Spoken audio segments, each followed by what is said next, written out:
Why has Rigathi come calling in the United States? I've come to the United States to look out for my people, Kenyans who live and work here, to engage them and to listen to them and have a conversation with them. Mostly important, our party, the DCP, our slogan is listening to Kenyans. And that's why I've come to listen to the people of California. Hapa California munasemaje? Yeah? Ati California munasemaje? Hapa pia ni one term? Sure? Hapa pia ni one term? Wow. This one-term thing is everywhere. So I have come, my good people, on two fronts. One, to share with you what is happening back home. Number two, to share with you what I think you can do to make Kenya great and to address the issues that challenge us as a nation.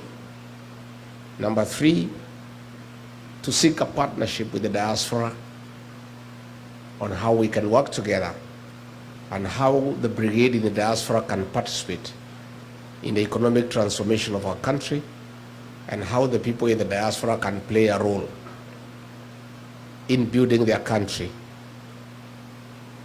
and making sure that Kenya gets nearer what is happening here in the United States.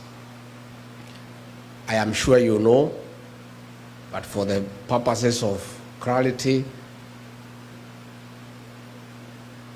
it's good for me to tell you that things are not that rosy back home. I have seen a Gen Z here, Kevin, speaking with a lot of clarity of thought. And I feel for our children, our young children, the Gen Zs. Back home, the government that we elected in August 2022 has turned against our young people with brutal efficiency, and they are now victims of abduction, forced disappearances, and being killed. Their crime, speaking out, demanding good governance, transparency, and accountability for their parents, for their siblings, and for the Kenyan people. A government that was elected on the platform of being democratic, of respecting the rule of law and constitutionalism, has turned against its own people. And sadly, the young ones. Brutal as the colonial government was, but very brutal. Brutal as they were, they never attacked children. Even the difficult years of the Moi rule of 24 years, that government by President Moi persecuted men. They never touched children and women. This is unprecedented. It has never happened in the history of Kenya. No government, no leader has ever turned against children. Between 2024 and 2025, hundreds of young children between the ages of 14 to 24 have been abducted, tortured, and killed. Others have disappeared. Others are in hospital with bullet wounds. It's the lowest movement for the people of Kenya. And I know from here, because you take care of many families back home, you know what is going on back home.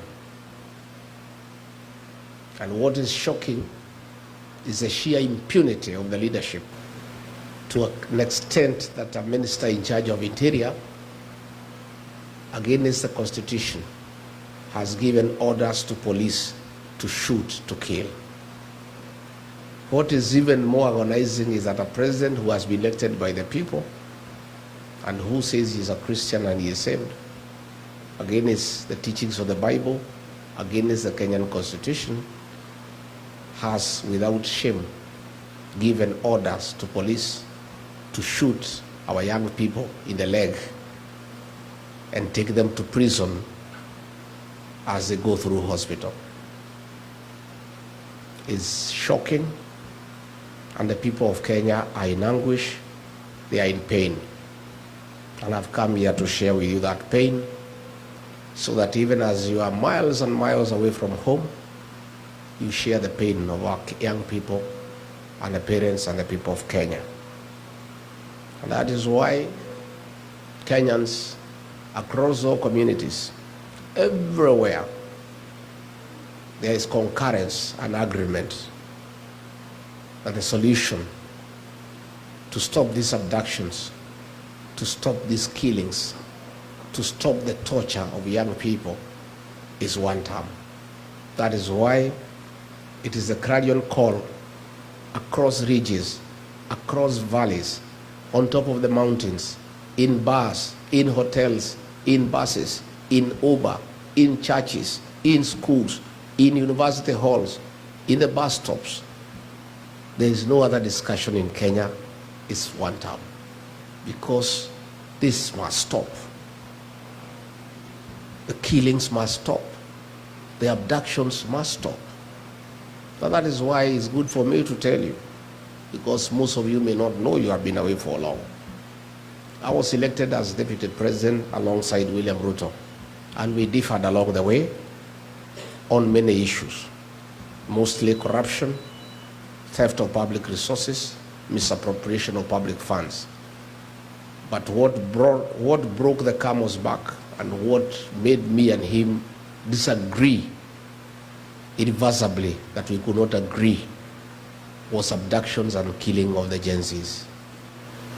To a point when I was in office, when he ordered for the killing of the young people on June 25th, 2024, the following day on the 26th of June, I flew to Mombasa and held a press conference when I was still Deputy President and told him off and told him that that is unacceptable, and that brought our relationship to an end.